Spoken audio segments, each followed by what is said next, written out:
नमस्कार बंधुरा आज के बेगुन पोड़ा बानिए देखाबो तार जन्य एखाने आमी बेगुन निये निয়েছি। आमी एखाने कालो बेगुन निয়েছি। आपनारा चाइले गोल जे बेगुनटा हय काटा काटा सेटाओ निते पारेन किंबा एरकम लम्बा जे सादा बेगुन हय सबुज बेगुन सेटाओ किन्तु आपनारा निते पारेन। बेगुनटाके परिष्कार करे मुछे एइभाবে केटे निয়েছি जाते कोनो पोका टोका भेतरे ना थाके।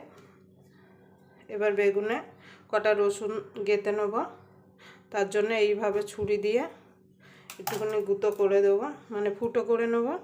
নিয়ে এইভাবে এই যে রসুনগুলো ঢুকিয়ে দেব। এই যে এইভাবে সব জায়গায় রসুনগুলো আমি ঢুকিয়ে দেব। এই যে এইভাবে একটুখানি ফাঁক করে নিতে হবে, নিলে সুন্দরভাবে রসুনগুলো ঢুকে যাবে এর মধ্যে। আপনারা রসুন ছাড়াও কিন্তু পোড়াতে পারেন। এইভাবে সব রসুনগুলো আমি করে নেব। এখানে আমি 5 কোয়া রসুন নিয়েছি। দেখুন বন্ধুরা আমি রসুনগুলো বেগুনের মধ্যে গেঁথে নিয়েছি। এবার বেগুনের গায়ে তেল মাখিয়ে নেব। অবশ্যই কিন্তু তেল মাখিয়ে নিতে হবে,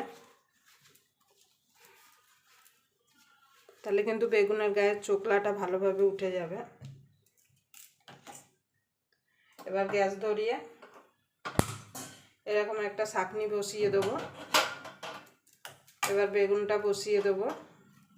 বেগুন সব থেকে উনুনে পোড়ানো ভালো হয়, কিন্তু এখানে উনুন কোথায় পাবো, আমাদের তো উনুন নেই।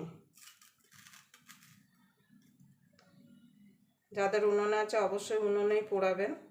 আমি বেগুনটা এপিট ওপিট করে পুড়িয়ে নেব। বেগুন কিন্তু ভর্তা একরকম, বেগুন পোড়া কিন্তু আর এক রকম।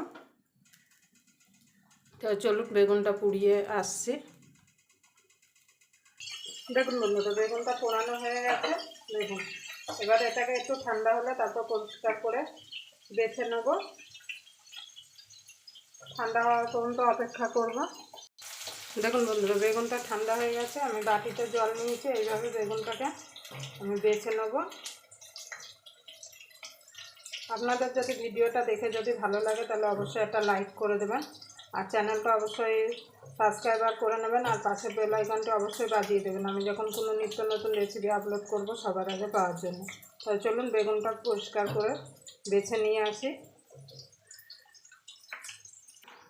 দেখুন বন্ধু বেগুনটা বেছে বোটা টোটা পরিষ্কার করে নিয়ে চলে এসেছি। এখানে আমি 3-4টা শুকনো লঙ্কা ভেজে গুঁড়িয়ে নিয়েছি।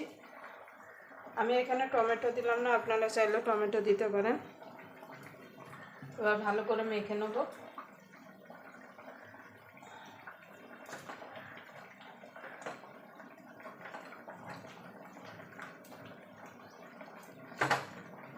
এখনো গরম আছে ভেতরটা। রসুনগুলো এইভাবে ভেঙে নিতে হবে। দেখুন রসুনগুলো কত সুন্দর সিদ্ধ হয়ে গেছে।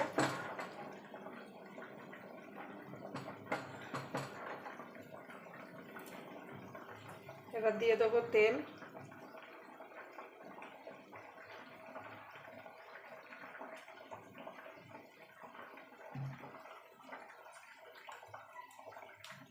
স্বাদ মতো নুন।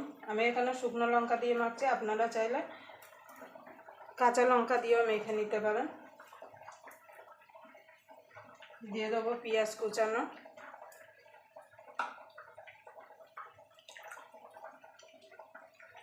ধনে পাতা কুচি দিয়ে এবার ভালো করে সব একসঙ্গে মেখে নেব। তাহলেই আমাদের বেগুন পোড়া রেডি হয়ে যাবে।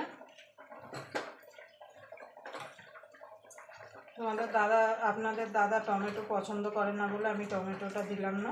আপনারা চাইলে বেগুনের সঙ্গে একটা টমেটো পুড়িয়ে নিতে পারেন। এইরকম বেগুন পোড়া আর গরম গরম ভাত হলে কিন্তু আর কিছু লাগবে না। এই শীতের দিনে বেগুন পোড়া খেতে কিন্তু দারুণ লাগে।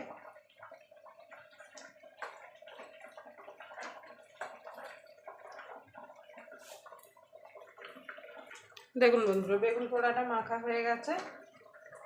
আপনারা এইভাবে শীতে অবশ্যই একবার বানিয়ে নেবেন। আবার আপনাদের সঙ্গে কোনো নতুন রেসিপি নিয়ে দেখা হবে। ততক্ষণ পর্যন্ত আপনারা ভালো থাকবেন, সুস্থ থাকবেন।